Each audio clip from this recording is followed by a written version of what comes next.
This will be chapter 14, In the Body of Christopher Creed. I got in the car with my dad and faked sleep so he wouldn't ask me stuff.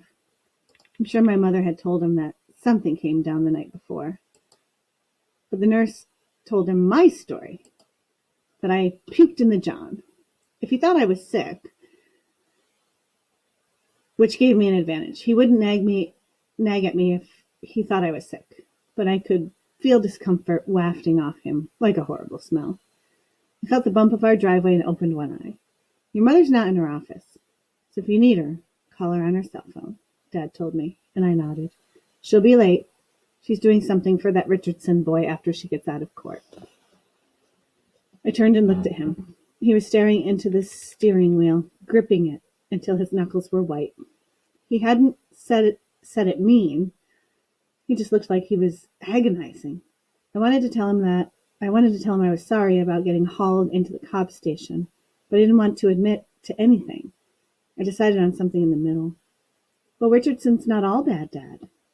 He's got a good streak that runs really deep. It's just not wide. Whatever. I was tired. Your mother said things like that. He let out one of his confused sighs. I grabbed my book bag, and as I opened the door, he let fly with another complete shocker. Up until this point, I had been ready to throw myself onto my bed and sleep, but what Dad said next changed my mind. He said, your mother told me being charged with murder is not the Richardson boy's worry at the moment. Apparently, the police told him they confiscated the phone receiver at the ball field to have it fingerprinted.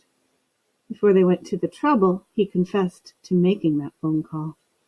That call could cost him dearly.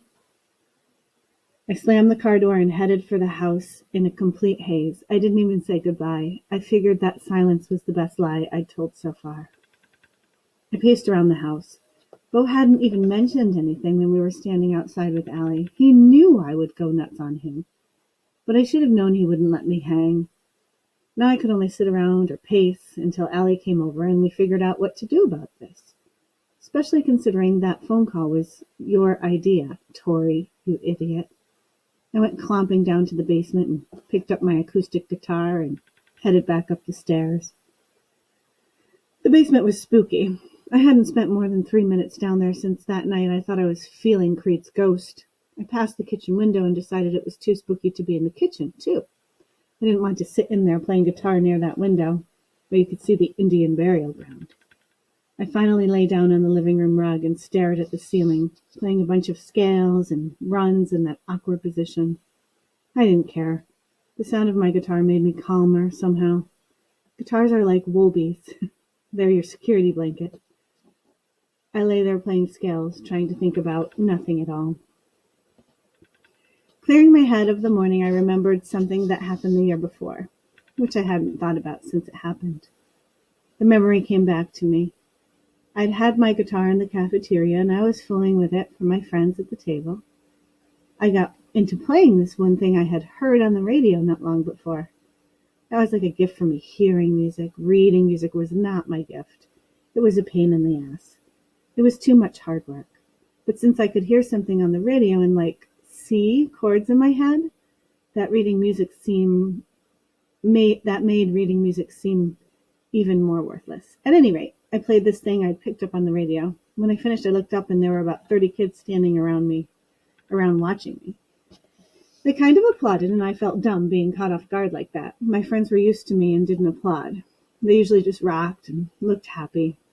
But this weird thing caught my eye that made me forget about myself.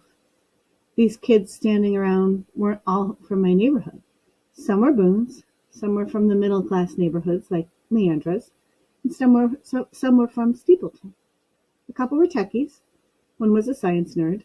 I remember looking at all of them and feeling good about this guitar. It could bring people together, and it didn't matter where you were from.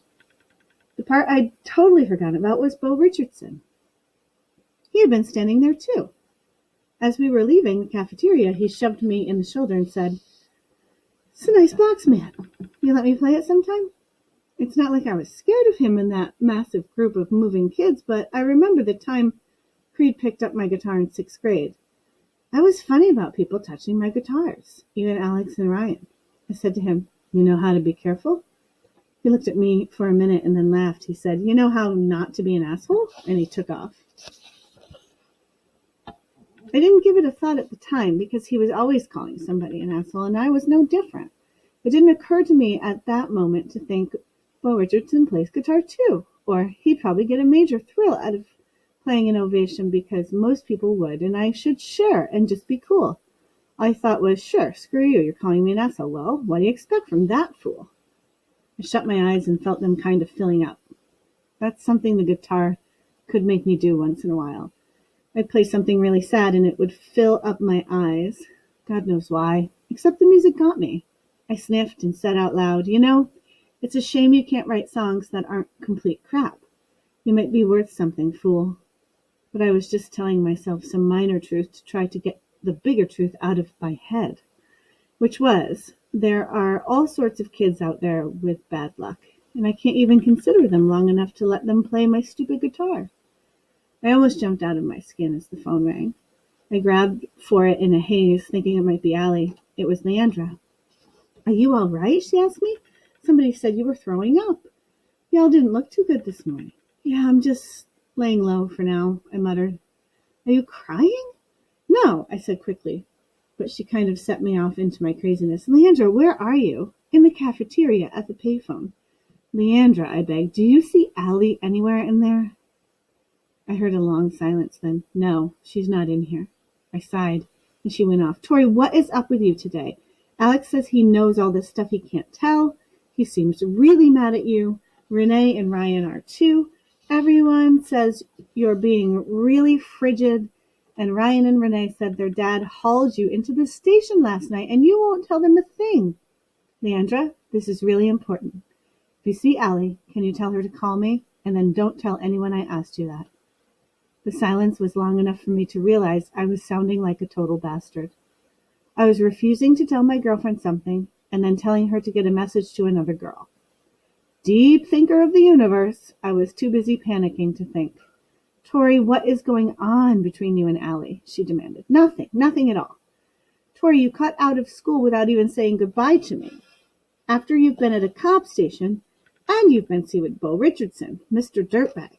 And then you can't tell me anything, but you send me off chasing after some turbo slut for you? What do you take me for?" She was sniffing up tears. I was in shock. How could the truth in life be so opposite from what it looked like sometimes? I couldn't go past that. It was pissing me off. I said, "Leandra, maybe, just maybe, Bo Richardson is not a dirtbag. And just maybe, Allie is not a turbo slut. Did that ever occur to you?" "Not from all you're telling me. I only hear what other people tell me." I don't know what came over me, but I flew out with, "So why do you waste your time running down to the Pentecostal church every Sunday if you come around on Monday calling people dirtbag and turbo slut?" I heard her gasp, but I was pissed and continued. "What, you think someday you're going to tell Jesus, 'Well, I called people dirtbag and turbo slut, but that's okay, folks. I was a virgin.'" "You're crazy. You're insane," she hung up. I clicked off the phone and laid it down next to my guitar. She was right. I was insane, and I totally didn't care. I walked down to the basement and just sat there in the middle of the floor, hoping Creed's ghost would materialize and come mess with me, haunt me, push me over the line to where I would see things. I must have sat down there for an hour, and I didn't see a blessed thing.